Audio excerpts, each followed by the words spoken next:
গণপতি উৎসব কমিটি আমাকে এখানে ইনভাইট করার জন্য।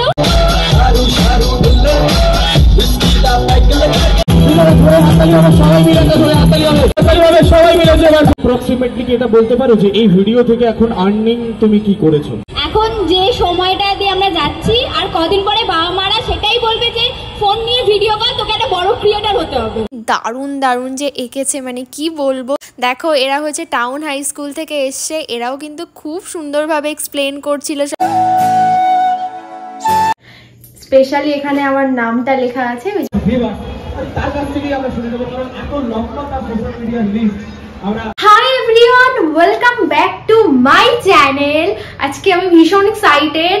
দেখতে পাচ্ছ ড্রেস টেস পরে একেবারে রেডি হয়ে নিয়েছি, কারণ এখন হচ্ছে যাবো একটা প্রোগ্রামে আর কি।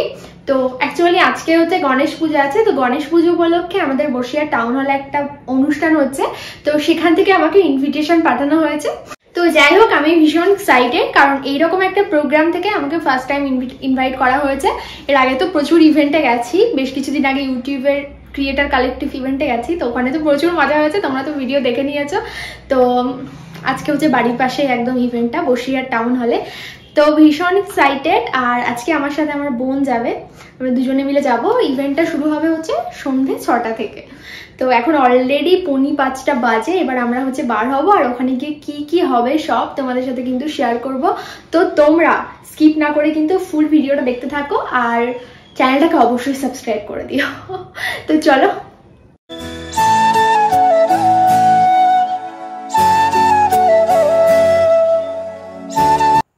ফাইনালি আমি চলে আসলাম হচ্ছে বসিরহাট গণপতি উৎসবে। এখানে এসে তো দেখছি পুরো মেলা হচ্ছে, আমার তো দারুণ মজা লাগে মেলা দেখতে।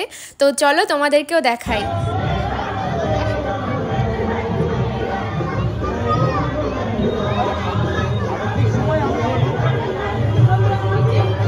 আমার নাম টিয়া চক্রবর্তী, আমি গণেশ পুজো কমিটির একজন মেম্বার, একজন সদস্য আমি। আসুন।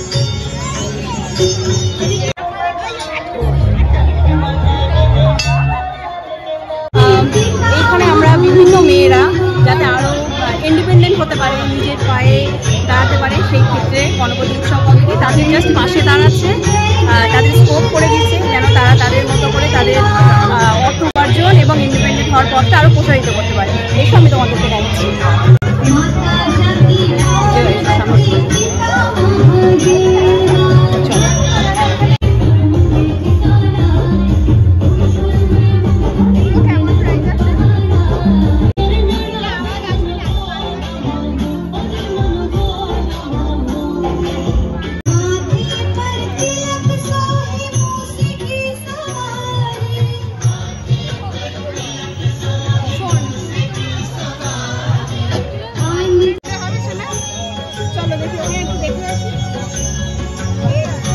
এটা হচ্ছে সৌরভ দা, আমাদের অ্যাঙ্কার। ভালো ভালো প্রশ্ন করো, উল্টো পাল্টা কোনো কোশ্চেন করো না, অ্যান্সার না দিতে পারলে দেখো। গণপতি বাপ্পা আমাদের এই বাংলায় ঠিক যেমন ভাবে এখন বিরাজ করছে, বোঝাই যাচ্ছে। আমরা please welcome on the stage Zeba.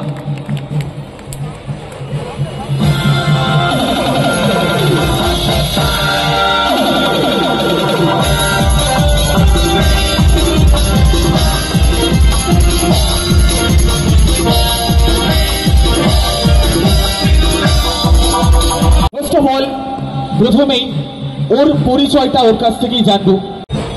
High, good evening সবাইকে। ফার্স্টে thank you so much Ganapati উৎসব কমিটি আমাকে এখানে ইনভাইট করার জন্য। আমার নাম হচ্ছে জেবা মুনিয়া, আমার ইউটিউব চ্যানেল আছে, ইনস্টাগ্রামে আছে। তো আমার ইউটিউব চ্যানেলের নাম হচ্ছে বং জেবা, যেখানে আমার প্রায় 2 লক্ষ সাবস্ক্রাইবার্স আছে।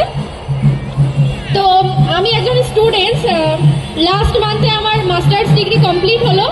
তো ভিডিও করাটা হচ্ছে আমার প্যাশন, আমি ভীষণই ভালোবাসি ভিডিও করতে, কিন্তু এই ভিডিও করাটা যে আমার প্রফেশন হয়ে যাবে সেটা আমি ভাবতে পারিনি। তো আমার চ্যানেলটা আমি শুরু করেছিলাম হচ্ছে এখান থেকে 3 বছর আগে, যে সময় লকডাউন ছিল। তো সেই সময় তো সবকিছু অনলাইনে ছিল, বাড়ি বসে কি করব বুঝতে পারছিলাম না। তো হঠাৎ একদিন সকালে আমার মনে হলো যে একটা ইউটিউব চ্যানেল খোলা যেতে পারে। তো ওই দিনই আমি দুপুরবেলায় আমার একটা ইউটিউব চ্যানেল খুলে ফেলেছিলাম। সেটা কতদিন আগে? 3 বছর আগে, লকডাউনের সময়। হ্যাঁ। আচ্ছা, মানে মনে হলো ইউটিউব চ্যানেল খুলে দিবে? হ্যাঁ মনে হলো, মানে তখন কোনো প্ল্যান ছিল না, মানে আমি পড়াশোনাটাই, মানে আমার মেন টার্গেট পড়াশোনা নিয়ে এগোনোর আর কি, কিন্তু মানে লকডাউনে ভাইরাল? হ্যাঁ লকডাউন সে তো আমরাও করেছি, আমরা হইনি কেন? ভাইরাল প্রথম তো হয়নি, মানে আরো 1-2 বছর করার পর তারপরে মোটামুটি, মানে 3 বছর চলছে তাই তো? হ্যাঁ। এখন সাবস্ক্রাইবার সংখ্যা কত বললে? এখন সাবস্ক্রাইবার 1,99,000। 1,99,000। জোরে হাততালি হবে ভাই। ক্রিয়েটার যারা আছে প্লিজ, আমি জানি এখানে লুকিয়ে থাকা অনেক ক্রিয়েটার আছে, হয়তো এই মঞ্চ ডিজার্ভ করছে, হয়তো পরের বছর এই মঞ্চটাকে আরো বড় করে আমরা বানাবো। আমি প্রত্যেককে বলবো, এই 2 লক্ষ সাবস্ক্রাইবার সংখ্যা, আমরা যারা সোশ্যাল মিডিয়ার যুগে আছি তারা জানি এই 2 লক্ষ বানাতে ঠিক কতটা স্ট্রাগল করতে হয়। 2 লক্ষ মানুষ একটা অচেনা মেয়েকে ফলো করেছে, একটা অচেনা মেয়েকে তার ভিডিওর জন্য সাবস্ক্রাইব অপশনে ক্লিক করেছে। এটা বিরাট বড় ব্যাপার। Hats off Zeba. এবং এরপর আমি জিজ্ঞেস করবো যে কি ভিডিও বানাও তুমি, বা কিভাবে শুরু করেছো, এখন কি ভিডিও বানাচ্ছো? আমি ফার্স্টে তো লকডাউন ছিল বললাম, তখন আমি কিছু কমেডি ভিডিও বানাতাম আর কি, কারণ বাইরে বেরিয়ে তখন ভিডিও করা পসিবল ছিল না, তো সেই সময় কিছু কমেডি ভিডিও বানাতাম। এখন আমি লাইফস্টাইল ভিডিও বেশিরভাগ করি আর কি, তারপর ফুড ব্লগ করে থাকি, মানে সব কিছুই করি আর কি। আমার চ্যানেলে সব রকম ভিডিওই তোমরা পেয়ে যাবে। সেই জার্নিতে তুমি কি ট্রিক্স আমাদেরকে দিতে পারো, যে ট্রিক্স গুলোকে নিয়ে এখন যারা ভিডিও বানায়, এবং তোমার বন্ধু যারা আছে, যারা ফেসবুকের আছে, অনেকে যারা ইনস্টাগ্রামের আছে, আমার মনে হয় একে অপরের একটা বন্ধুও তোমরা, তো তাদেরও একটা উপকার হয়ে যাবে। এবং যারা এরপর ভিডিও বানাবে বলে ভাবছে, এই সোশ্যাল মিডিয়াটাকে নিয়ে এগোবে বলে ভাবছে, তাদের জন্য একটা ছোটখাটো ট্রিক্স তোমার তরফ থেকে। ফার্স্টেই বলবো হচ্ছে ভিডিওটা কন্টিনিউ করতে, রেগুলারিটি মেনটেন করতে হবে, আর যখন যেটা ট্রেন্ডিং যে ব্যাপারটা, মানে যখন যেটা হচ্ছে সেই রিলেটেড ভিডিও বানাতে, তাহলেই সাকসেস আসবে। এই ডায়লগটা আমরা সবাই জানি, তাহলে কোন ডায়লগ? এইখানেই তো আমার মুশকিল।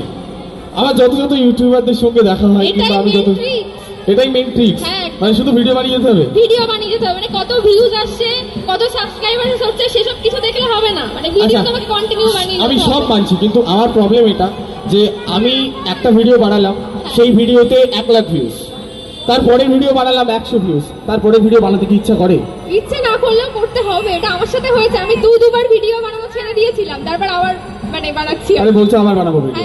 চলো ঠিক আছে, জোরে হাততালি হবে যাবার জন্য প্লিজ। জোরে প্রশ্ন আছে, আমি সবাইকেই করবো এই প্রশ্নটা, আমি জানি এটা কেউ বলে না, তবু অ্যাপ্রক্সিমেটলি কি এটা বলতে পারো যে এই ভিডিও থেকে এখন আর্নিং তুমি কি করেছো, মানে এই 3 বছরে করেছো? সে তো আমিও জানি, না হলে আমি তো লাস্ট ইয়ার একটা আইফোন 12 কিনেছি। আরে জোরে হাততালি হবে প্লিজ, আরে জোরে হাততালি হবে। 23 বছর বয়স আর আইফোন 12, আইফোন 12 ইউটিউবের টাকায়। প্লিজ একটা জোরে হাততালি হবে যাওয়ার জন্য, সবাই মিলে একটা জোরে হাততালি হবে। দেখুন, আমরা এই ধরনের ইভেন্ট সচরাচর কলকাতা বা আমাদের অঞ্চলের বাইরে গিয়ে দেখতে থাকি। আমরা শুরু করেছি, আর আমি কথা দিচ্ছি যে বা এরকম মঞ্চ তোমাদের জন্য অপেক্ষা করছে। এখানে যারা যারা ক্রিয়েটার্সরা বসে আছো তাদেরকে আমি বলে দিচ্ছি, এই বসিরহাটের মানুষ যারা ক্রিয়েটার্স, যারা বানায় ভিডিও, তাদেরকে আমরা প্রেজেন্ট করবো, এবং শুধু বসিরহাট নয়, সারা বাংলা চিনবে তাদেরকে এইভাবে। এবং ইনস্টাগ্রাম এটা কি কেরিয়ার হতে পারে? হ্যাঁ একদমই। এতটা পজিটিভলি তোমরা কিভাবে বলছো? কারণ সেরকম হচ্ছে, ওই জন্যই বলছি ক্যারিয়ার হতে পারে। হতে পারে কি, মানে এমন যখন আমরা ছোট ছিলাম, আমাদের যখন ছোট বয়স, তখন ছোট বয়সে আমরা দেখেছি, আমরা যখন ছোটবেলায় আমাদের বাবা মারা বলতো তোকে বড় হতে হবে, বড় হয়ে ডাক্তার ইঞ্জিনিয়ার হতে হবে। এমনকি কোনো দিন দেখতে পাচ্ছ যখন ছোট থেকে বড় মেয়েরা ছোট থেকে যখন বড় হবে, বাবা মা ফোন কিনে বলবে তুই ভিডিও বানা, তোকে ক্রিয়েটার হতে হবে, বলবে কি? এখন যে সময়টা দিয়ে আমরা যাচ্ছি, আর কদিন পরে বাবা মারা সেটাই বলবে যে ফোন নিয়ে ভিডিও কর, তোকে একটা বড় ক্রিয়েটার হতে হবে। চলো ডান। তো যাই হোক, আমরা এবার মঞ্চে 1,99,000 সাবস্ক্রাইবার দেবা, প্রথমে দেবা, ধরে হাততালি হবে, সবাই মিলে ধরে হাততালি হবে, যারা আছেন সামনে, ওরা ডিজার্ভ করে। এটা 2 লক্ষ মানুষ ফলো করে ওদেরকে, ওদের ভিডিও পৌঁছে যাক আরো বাংলার মানুষের কাছে, এবং তারই সঙ্গে একটি অসম্ভব সুন্দর স্মারক, এবং তারই সঙ্গে সম্মাননা। এটা জোরে হাততালি হবে সবাই মিলে যাওয়ার জন্য।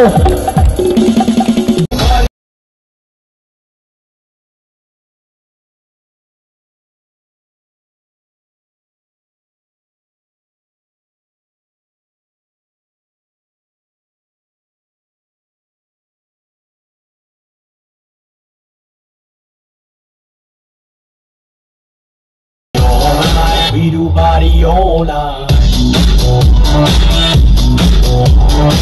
Thank you so much. আচ্ছা, এটা আমাদের আর্ট এক্সিবিশন। এখানে বিভিন্ন আর্টিস্টরা তাদের বিভিন্ন আর্টের যে নমুনা বলতে পারো, যে প্রদর্শনী করতে পারো, সেটা এখানে করা হয়েছে।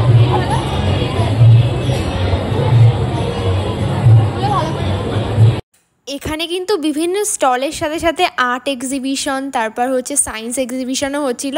তো ফার্স্টে তোমাদেরকে আর্টগুলো হালকা করে দেখিয়ে দিচ্ছি। কি দারুণ দারুণ যে এঁকেছে, মানে কি বলবো, সত্যি বলছি, মানে এই রকম প্রোগ্রাম আমাদের বসিরহাটে মনে হয় আগে কখনো হয়েছে বলে তো মনে হয় না। এত সুন্দর, আর আমি এখানে না আসলে জানতেই পারতাম না যে এত সুন্দর প্রোগ্রাম এখানে হচ্ছে। দেখো কি দারুণ দারুণ আর্ট করেছে, আমি তো জাস্ট দেখে অবাক হয়ে গেছি। এবার চলো দেখাই সায়েন্স এক্সিবিশনে সব স্কুল থেকে বাচ্চা বাচ্চা ছেলেমেয়েরা কি সুন্দর সুন্দর এক্সিবিশন করেছে, মানে কি বলবো। দেখো এরা হচ্ছে টাউন হাই স্কুল থেকে এসছে, এরাও কিন্তু খুব সুন্দরভাবে এক্সপ্লেন করছিল সব কিছু।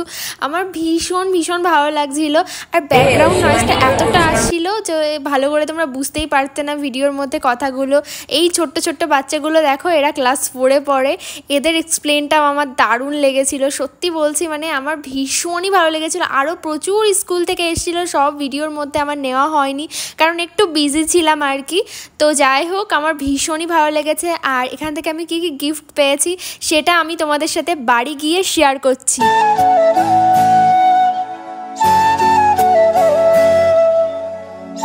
তো গাইস, ফাইনালি আমি বাড়ি চলে এসেছি। বাড়ি এসে জাস্ট ড্রেসটা চেঞ্জ করে, তো ওখান থেকে কি দিয়েছে সেটা তোমাদেরকে দেখাচ্ছি। তোমরা তো অলরেডি ভিডিওতে দেখেছো, তাও আবার একবার দেখাই।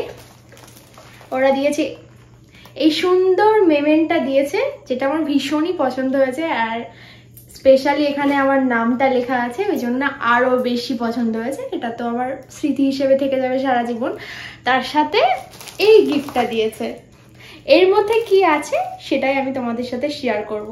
ভাই হচ্ছে এখানে এটাকে আনবক্স করছে। আমি বললাম যে কালকে সকালবেলা খুলবো, বাট ওর এখনই খুলতে হবে, তাই তো? তো দেখো এখানে একটা ছোট্ট গণেশ ঠাকুরের মূর্তি আছে। এবার এটার মধ্যে কি আছে সেটা তোমাদেরকে দেখাচ্ছি। এর মধ্যে আছে আমার ভীষণ ফেভারিট কিছু খাবার। এখানে একটা হচ্ছে আছে পেপার বোটের আম পান্না, এটা আছে হচ্ছে হলদিরামের লাড্ডু, চিপস, তারপর কিছু চকলেটস, যেগুলো আমার ভীষণই ফেভারিট ছিল। সো আমি তো ভীষণ খুশি। আর আজকে অনেকে আমার সঙ্গে সেলফি তুলতে আসছিল, যেটা আমার ভীষণই ভালো লেগেছে। তো আজকের ভিডিওটা এই পর্যন্ত, দেখা হচ্ছে আবার নেক্সট ভিডিওতে। সো তোমরা সবাই ভালো থেকো, সুস্থ থেকো। চলো টাটা, গুড নাইট।